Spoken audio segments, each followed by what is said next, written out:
Hello, Bill. Good morning, Matt. Welcome to the DMZ, everybody.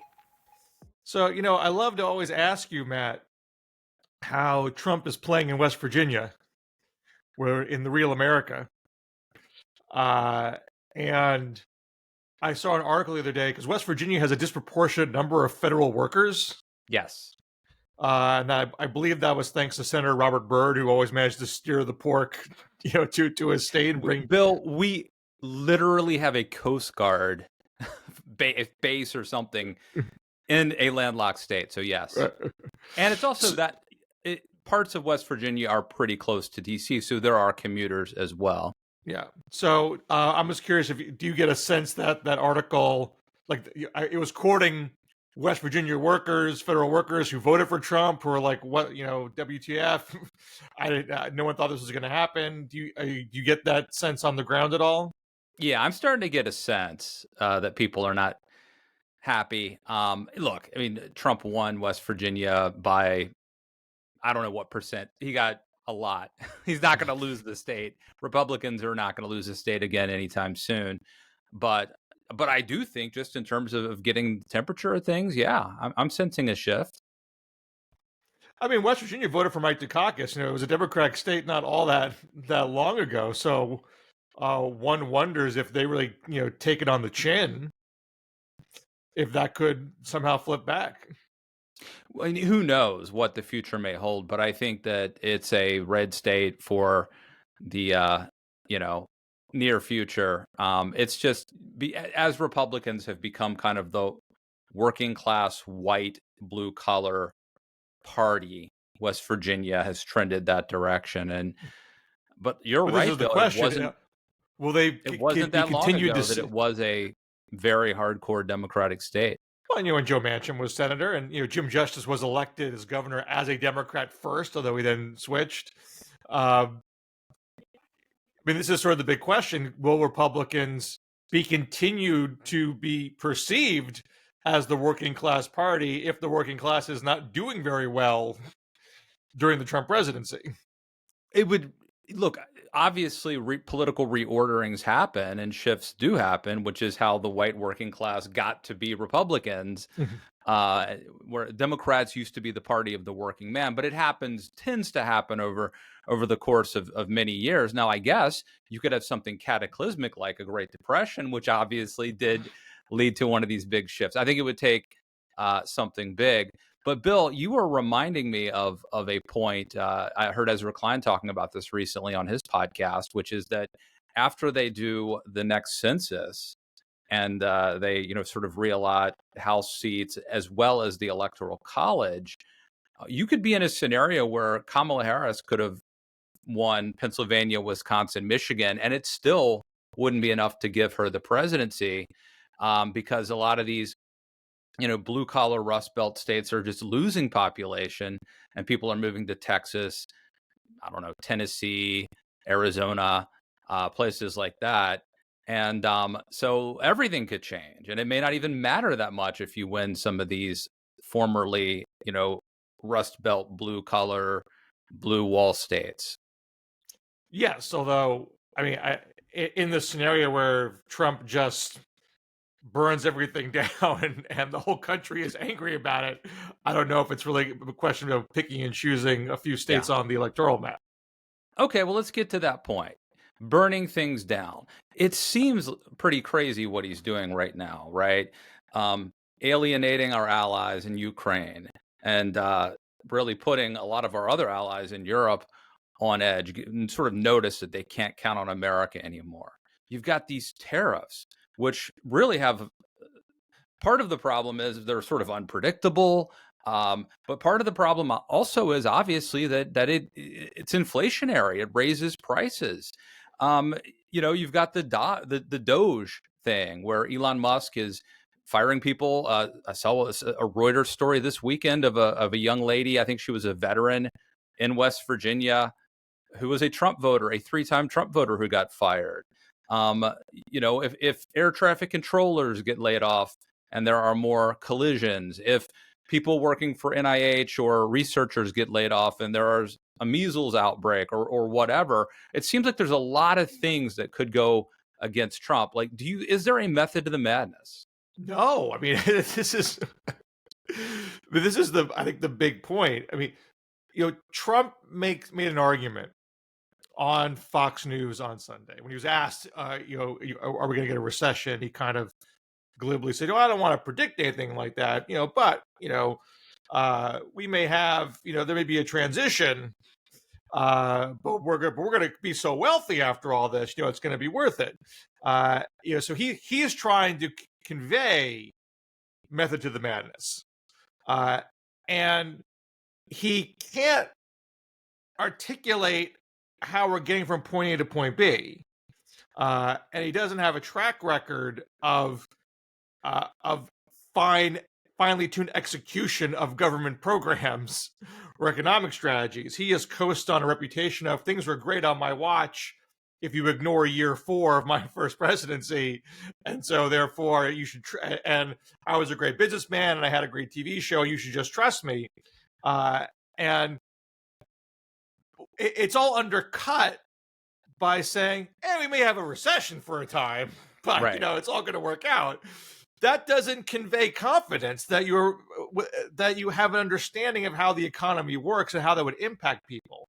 Like, a recession is not something you have for a month and it goes away, and it's not necessarily so easy to control. I mean, some recessions are short and you bounce back quickly, and some linger on for a while. So let me just ask you about the tariffs real quick, right? Because it's getting in his head. One theory says he really believes in tariffs, and he thinks that tariffs are actually going to, foreign countries are going to pay for it. It's going to give us money. It's going to also grow our manufacturing. We're going to have, we're going to be able to compete. We can start building factories again. So, like, theory 1, or theory A, let's say, is that tariffs are actually good economics. They actually work for a country, right? Then there's theory B, which is that he doesn't really believe in tariffs. It's a negotiating tool or tactic to get Mexico to tighten the border or stop fentanyl or something like that, right? And then there's, I guess, option C, which is basically that he thinks that tariffs are like an intermediary step to something else, right? We're gonna do this for a while, and then something else is gonna happen magical. And that's the one that I don't understand. Like, well, I think C is really what could happen? I think C is What really good? B. I mean, I would not split into 3 categories. He has said 2 different things. One is that tariffs are good in and of themselves. We should not have an income tax-based revenue system. We should be like in the late 19th century and have a tariff-based system, because tariffs are inherently good, and it will bring more manufacturing jobs back to America. And the other one is, this is negotiating, and we can get back to a low tariff economy, but we need to use this tool in our toolkit to bring the other countries' tariffs down. The 2 models are not in sync. I mean, this is where it's difficult to the extent that, like, words matter, and you might say, "Oh, but people aren't paying attention to this the way you guys are." Well, the market disagrees, so someone's paying attention to what he's saying and has not had their confidence instilled by it. And I think one of the reasons is that he is giving a garbled, contradictory explanation what the plan is. And I think he's even said at times that that he operates on madman theory. That you think he's so crazy he'll do whatever, so it helps him in his negotiating, and that gets undercut by himself if your own people think you're mad that you're willing to sacrifice their livelihoods to pursue some weird goal. You're creating a situation where things spiral out of control and you can't contain it anymore. So think, it sounds like you think that Trump does not believe that tariffs are actually smart, but he wants them, A, as a cudgel, a negotiating tool, and then B, he probably likes them because it's great for cronyism and corruption, right? You can impose tariffs, and then when someone comes begging to you, you can take off the tariffs on their special pleading, and so it gives him this power. Well, I think the And power maybe is key there. if those people do him a favor, then that doesn't hurt. I think right? the PowerPoint is huge. I mean, again, we're doing a mind reading exercise with a guy with a clearly addled mind, and so I nor you or I can say this is what he is thinking. Who the F knows exactly what he is thinking? But we do have lots of evidence, not just in the tariff realm, but in the foreign policy realm and in the pardon realm, that he likes doling out presidential power in transactional ways. And that also does not instill confidence. This is what like institutions like the World Bank and the IMF try to stop in other countries. They try to stop the use of governmental power for corrupt purposes, so we have more smoothly running stable economies. It's not to say that everything the World Bank or IMF does is worked out in the end, but like that was always the impetus of having institutions like that, to try to stamp out economically inefficient, corrupt behaviors. And now Donald Trump is gleefully operating like that. And you can kind of put it out of sight, out of mind when it comes to like Ukraine, because it doesn't affect you directly, but then you see it in the tariff realm and it does affect you directly. Yeah. Well, and the thing is, okay, so in Trump's first term, up until COVID, that's a big disclaimer, a big caveat granted. But up until COVID, he did crazy things like this, and then the markets would react, and he would pull back, and things went okay. I mean, I didn't like it. I don't like governing like that. I think chaos is bad and all of that. But in terms of the economy, it was fine. I mean, we spent way too much money, but it was fine because he would pull back whenever the market told him to pull back. But of course, last time he had more establishment insiders around him. This time he has Elon Musk and Steve Miller, who are more prominent, and he doesn't have Kelly or Priebus or whoever, whispering in his ear. So the question is, like, do you think that Trump loves the stock market? He wants the economy to do well, but he also loves tariffs. I don't accept that premise. Please do tell me then. What's up? I mean, he definitely likes the market as a metric when it serves his purposes, but not when it doesn't serve his purposes. I mean, he literally was asked on Fox News about the stock market decline. This is before the Monday, dip that was even more severe. He was asked about the stock market decline. He waved off and said, to be fair, it's not much. And then he pivoted to how we don't build ships anymore. I mean, this is a very blinkered view of the modern economy. I mean, this guy literally stuck in the 1890s. I mean, I understand the argument that we should have more manufacturing here. I'm not averse to having economic incentives to bring manufacturing jobs home and diversify the American economy, but I'm not going to sacrifice economic growth writ large to build ships. Like, that's not a good trade. Shipbuilding is not going to be the key to restoring American greatness. To the extent he has some interest in the stock market, it's not a proven point that like he puts that above everything else. Like, what really is his bottom line and how far is he willing to go to achieve it remains an unknown. Mm-hmm. But he is totally untethered by electoral considerations, because he's not going to be on the ballot again, all of his dark joking aside. And even if he does think he's somehow going to get the Constitution twisted, run for a third term, it's not because he thinks elections will be free and fair in that world. He thinks he'll just be made president for life. And he doesn't care about who he passes the torch to. He doesn't care about the Republican Party's viability. I don't think he cares about the midterm elections. He cares about whatever it is that he wants in that moment, in that day, in that 24/7 news cycle. So the stock market going down, based on his own language in that interview, isn't a deterrent for whatever it is he wants to do. Yeah. Look, I think that it's amazing how we're all essentially criminologists when it comes to Trump. We're Trumplinologists. I mean, we've been studying this guy for a decade, his psychology, and we still don't know exactly what his worldview is, what drives him. I don't think he knows, but I do think there's a world, Bill, where he likes to be popular. He wants. I reject that premise. Okay, but well, let me get to your point, which is I also think you've used the R word earlier. You invoked the word recession earlier. And here's where I think it gets scary.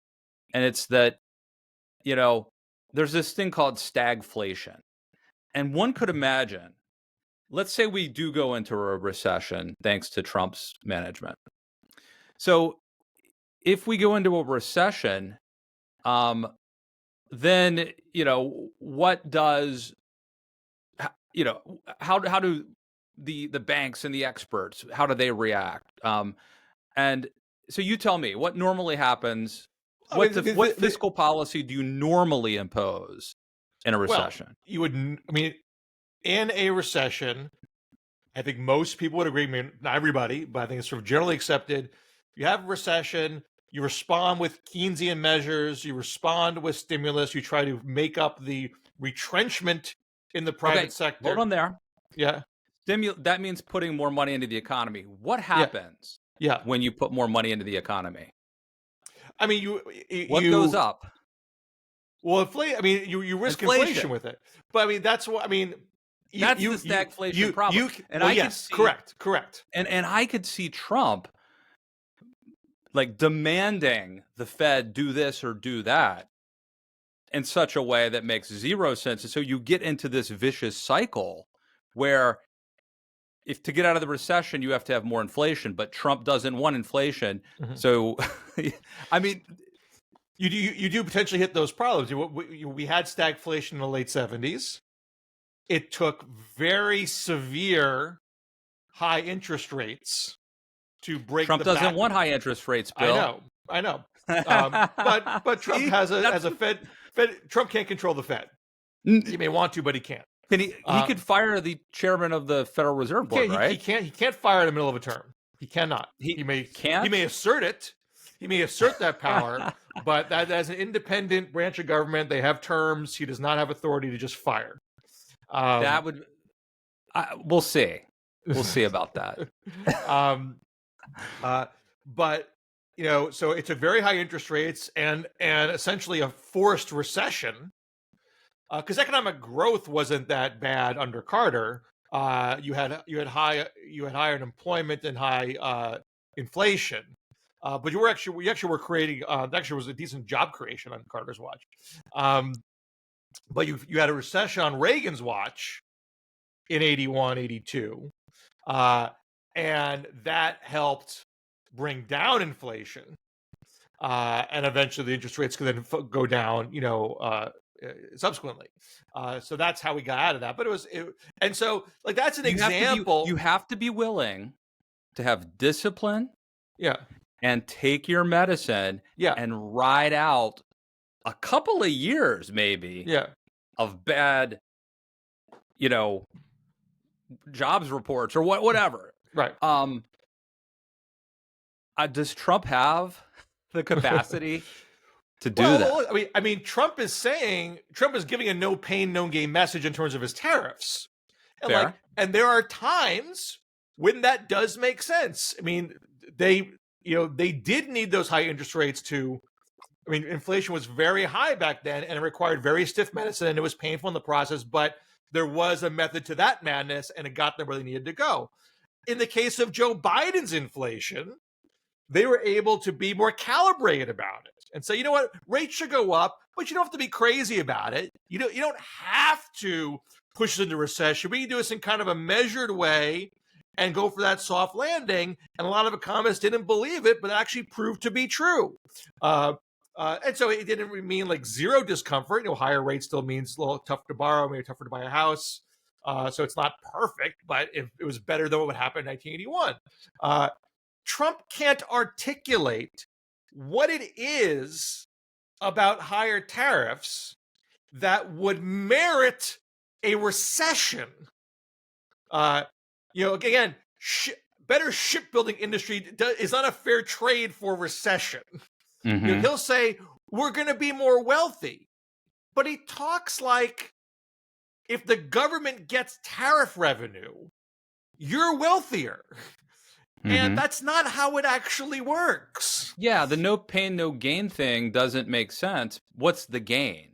Right. Now, look, it could be as simple as this, that tariffs are a tax they're basically a consumption tax, which disproportionately hits poor and middle class people, right, and not rich people. So if tariffs did raise revenue, which I think is questionable, and you were able to pass that revenue on as a tax cut to rich people, is that the gain that he's talking about? Tariffs raise revenue with the cost passed down to the consumer.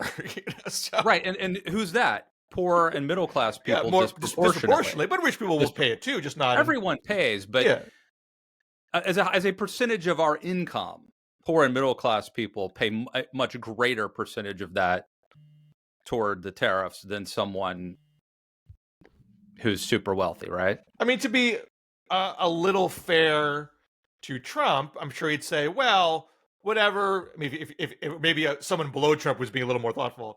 Well, you may pay a little more in your consumption, but we're going to give you a big tax cut separately in a separate bill that's going to offset that. But they're not. What's it? I mean, there's going to be a tax cut. I don't think it's going to be that big for me.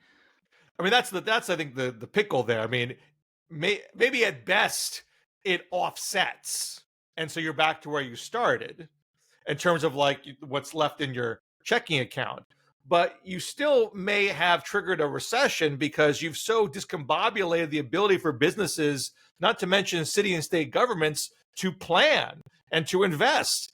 I mean, forgive me if I'm going down a different thread here, but the thing that conservatives always hated about liberalism is the act of government doing something. They would always argue injects uncertainty. I don't know how this Obamacare thing is going to go. I don't know how this stimulus thing is going to go. It's all confusing. You're picking winners and losers, and no one knows how a business is going to function in this uncertain environment.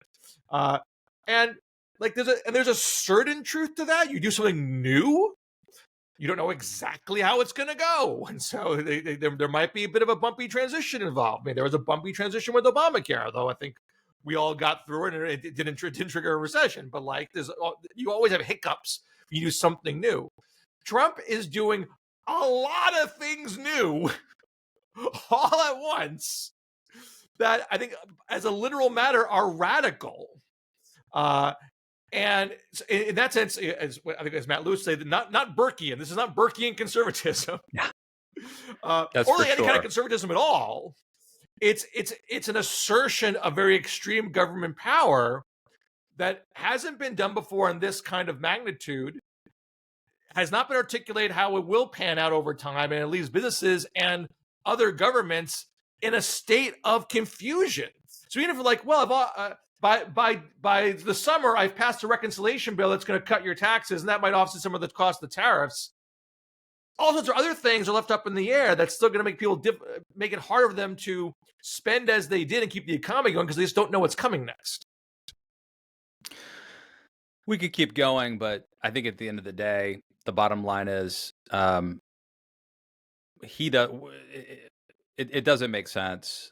It doesn't seem to be coherent. So let's shift to the Democrats and their version of incoherence. I'm writing about this right now for the LA Times. I feel like the Democrats are like simultaneously too cautious and yet simultaneously having these displays of like performative outrage. I think they're out of touch. I think that they've got, they don't get Trump. Trump gets performance. He gets the drama and the reality show aspect. And Democrats they don't have that person yet. They seem like politicians. Even Elise Slotkin, who gave a very fine, very good State of the Union response, looks and sounds like a politician, right? And But you have a piece in Washington Monthly titled "Democrats Should Do Something," and they are. So push back, Bill Scher. What are they doing that's so great?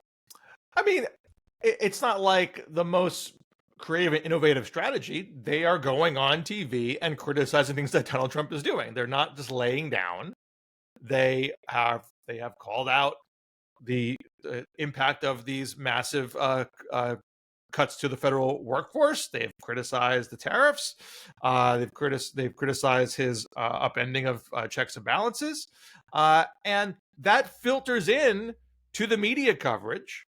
And you have seen a pretty sharp decline in Donald Trump's poll numbers. And we don't have a ton of data on this, but what little we have shows Democrats now have an edge in the so-called congressional ballot test. And we have one poll number out of North Carolina that has Tom Tillis, the current Republican senator, losing in a hypothetical match to the former Democratic Governor Roy Cooper. This is all evidence. Is Cooper flirting with running for that? I think seat? It's flirting. It's not been announced. Okay. But I mean, he probably would have been Harris's VP, and the report was that he was thinking about Senate, didn't want to be VP. So under any sort of normal metric, you would say Donald Trump is down and Democrats are up. The reason why it doesn't get filtered that way, I mean, we have this sort of side element of news coverage by Democrats in disarray and frustration with progressive grassroots, is one, there is obvious disarray. You saw at the joint address of Congress a divergence in tactic where the leadership wanted everything to be put on Alyssa Slotkin's shoulders with a more measured and calibrated formal response, and others wanted to do something more performative on the floor. And it's not even that in the progressive grassroots, everyone loved what happened on the floor. They thought that seemed kind of impotent and feckless too, even though they're not necessarily happy with Alyssa Slotkin either. So did you see our friend Mike Tomasky on Morning Joe? I did not. He said that I think he's onto something here. He thinks that Democrats need to be more happy warriors and have fun with this. And you know those stupid paddles they held saying this is not normal or no, or things like that? He thinks the paddle should have said, Stormy Daniels says hi, or something like that. I don't know if that would have worked either. I mean, there's no perfect thing. Anything you do will get, nitpicked by somebody. And it's probably not all that realistic to expect perfect coordination, although I certainly would like to see, more of it. But it's all secondary to what Trump is doing. And there is commonality amongst the Democratic factions that what Trump is doing is bad. And that's getting through. That's getting through even with this discoordination. That's getting through and having an impact. If you're holding the standard as stopping what Trump is doing, well, and to some extent, there has been slowing. I mean, it's not just progressive legal organizations, but also state attorneys general that have filed cases, and they've won a lot of stays, even at the Supreme Court level, that slow Trump's roll. Not perfectly, especially if Trump's going to ignore what the judiciary branch says and cause a constitutional crisis. Democrats can only do so much on that front. But don't blame Democrats for that. Put the blame where it belongs on what Trump and Republicans are doing. And we're heading into a situation. It's Wednesday now. I don't know what's going to happen with the Senate Friday in terms of keeping the government open. The House has a bill that got through on a party line vote that the Senate, in theory, Democrats could filibuster if they had enough consensus. But if 7 break ranks, then they won't. And if that happens, I'm sure a lot of Democrats will be mad that they rolled over for Trump. And I think they have grounds to filibuster. I think there's a fair ground to say we're willing to compromise.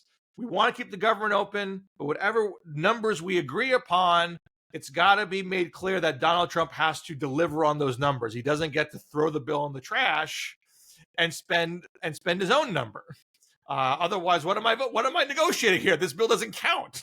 Like that to me is a fair line to draw. It's not like saying you have to, you have to shelve all of your Medicaid cuts for me to pass this bill. It's not. I'm not adding an ideological demand onto the bill. I'm saying the bill itself has to mean something. Now, but if they don't do that, if 7 don't agree with me and say, you know what, I don't want a government shutdown because I don't want the federal government to be so dysfunctional. I want to deliver services to people. Donald Trump's already messing that up. I don't want to make it worse with the government shutdown. So while this bill is distasteful to me, I'm not going to take it that far. That's not what not how I would vote if I was in that position, but it's not an illegitimate, ridiculous stance to take. And I would not want to spend my time yelling at those Democrats who took such a position when I could be yelling at Trump about the horrible things he is doing and setting the stage for a good 2026, which, and some people come like, well, there's not going to be an election in 2026. Well, that's just ridiculous. There's going to be an election in 2026, and Democrats have a very good chance of winning the House in that election. So keep your eye on that ball. I mean, from a political standpoint, I think the question is, does a government shutdown add on to the chaos and highlight Trump's dysfunction, or does it change the subject from Trump's dysfunction to Democrats? Well, that's the risk. I suspect the latter, actually. I'm not saying it's fair, but I think that in a way it would let Trump off the hook and it would share the blame rather than not. So I mean, that's why the reasoning behind, if you were going to have a shutdown, you have to make very clear that the position you're taking is wholly reasonable and is not intended to, that you're not trying to instigate it. You don't want it to happen. And if it happened, it's really not your fault. So if you say, I want to repeal Obamacare and I'm going to shut down the government until it happens, well, then it is your fault. You've brought something into the mix that didn't have to be there. Would Democrats escape blame if they said, I want the government to be open, but the bill to keep it open has to be adhered to by the president and has to be made clear in the bill, and Republicans can't do that? Well, then they have the power to do it their way themselves. They can do budget reconciliation. They can pass a bill with lower numbers or numbers that Trump is allowed to ignore. They're in the majority, they can have it. If they can't muster the numbers to do that and they have to work with us, we have this one demand that the bill actually mean the numbers, that the bill's actually worth the paper it's printed on, and that's it. Would they escape? You know what, though? I think it's like the trolley problem, right? So if Republicans can't pass the bill in the House, that's on them. It's like, hey, you've got the majority, you couldn't do it. But if Democrats stop it by filibustering it in the Senate, that's sort of like the difference, with the trolley car problem is like, do you just let someone get run over, or do you change the trajectory of the train and cause a different group of people to be run over? I think that when you filibuster it, it's a different level of ownership. But am I wrong? What do you think? Well, I mean, it's a bit of an untested proposition. We've never had a situation quite like this. So I think in every shutdown we've seen in the past 30 years, the opposition party to the president, well, of course, one was instigated by the president. That's the 2018-2019 shutdown, where Donald Trump himself wanted to shut down or to get more border funding. So there's always been a pretty clear instigating party that had some kind of demand that was outside of the basic need to keep the government open. And that party took the blame each time, which almost always was Republicans. There's the one exception, which is the January 2018 shutdown, where Democrats were trying to cut a deal for the Dreamers.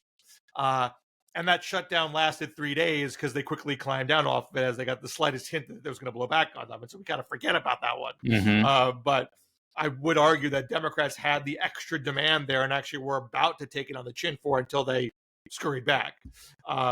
So this, if they did it on this one, I mean, they haven't done it yet, so they haven't even really made the clearest articulation what the grounds would be, although they've kind of said what I've been saying. We'd have to see how the public reacted to it, but that's a bit of an unknown, I think. All right, last topic, and then I'll get you out of here. You write in Washington Monthly, Elon Musk misunderstood the film Office Space. Now he's decimating the federal workforce. I'm a big Mike Judge fan. I think he's underrated.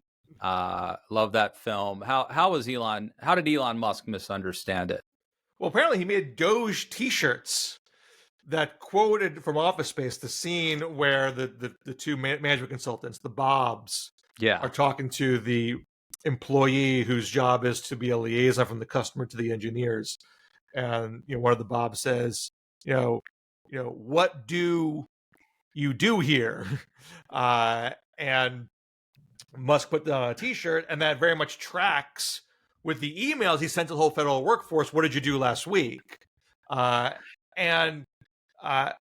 It's a clear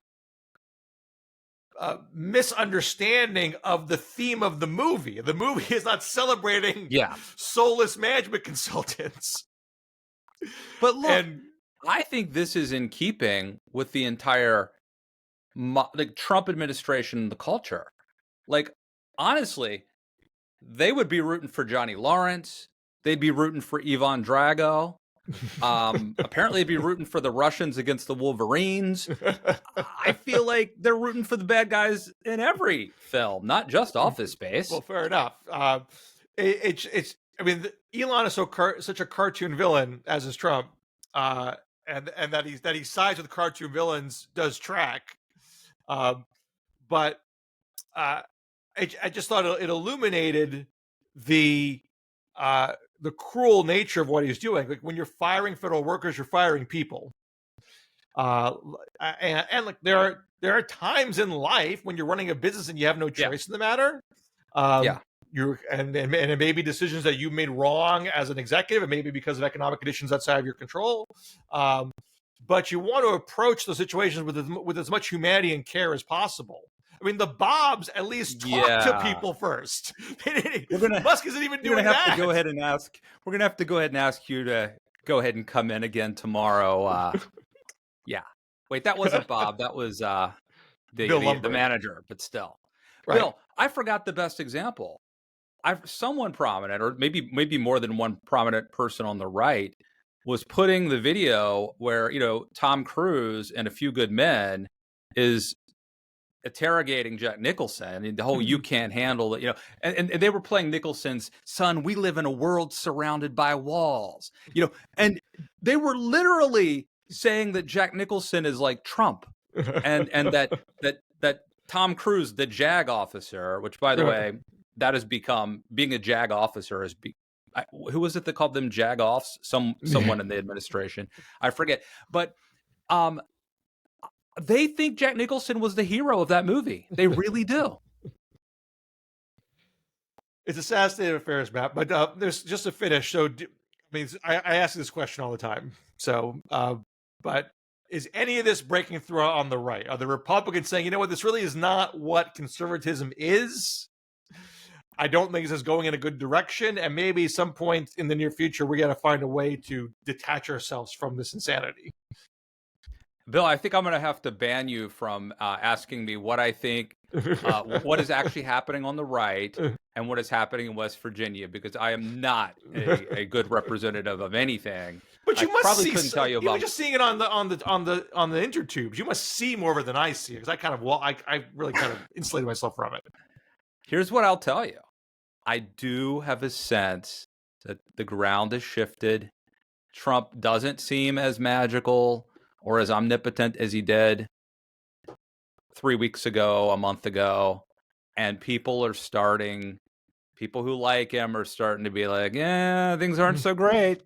So that's, so I talked to someone today who's a Trump person who was like, not so great, So, I mean, it's not we hate him. I think they still vote for him, but I think it matters vibe for Republicans who want to save their party, I think keeping a finger on that pulse matters. Is there an opportunity for Republicans to say, you know what, maybe it's time to demagify this. This is not good for the party long term. Oh, I think that's done. You're asking me a question from 2017, man. Come on. I think if the ground is shifting, the ground is shifting. You know, don't think like this can't happen. Things evolve. You know, things happen in the world, Bill, that cause people to rethink. They will be with him in the bunker. You know,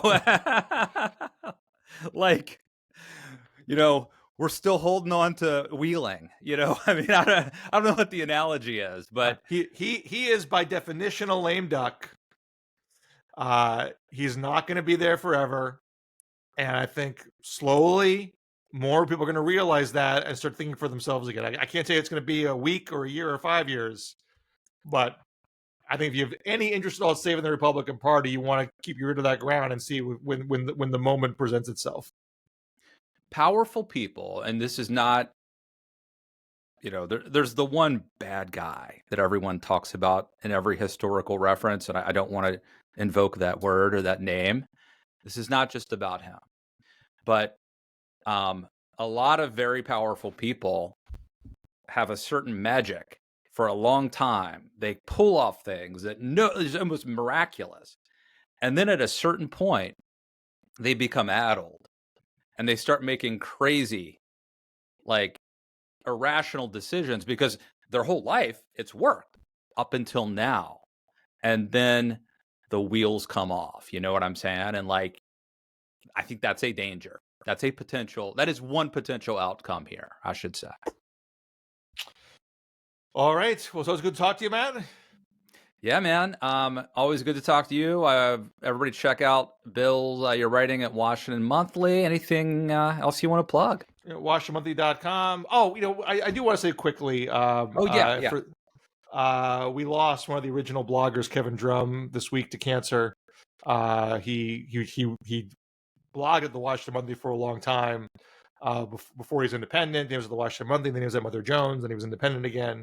And he was always one of the leading lights in the progressive blogosphere, and so it was sad to see him go. But he does leave a pretty big legacy in terms of how he shaped internet commentary, and I think that legacy is gonna linger on.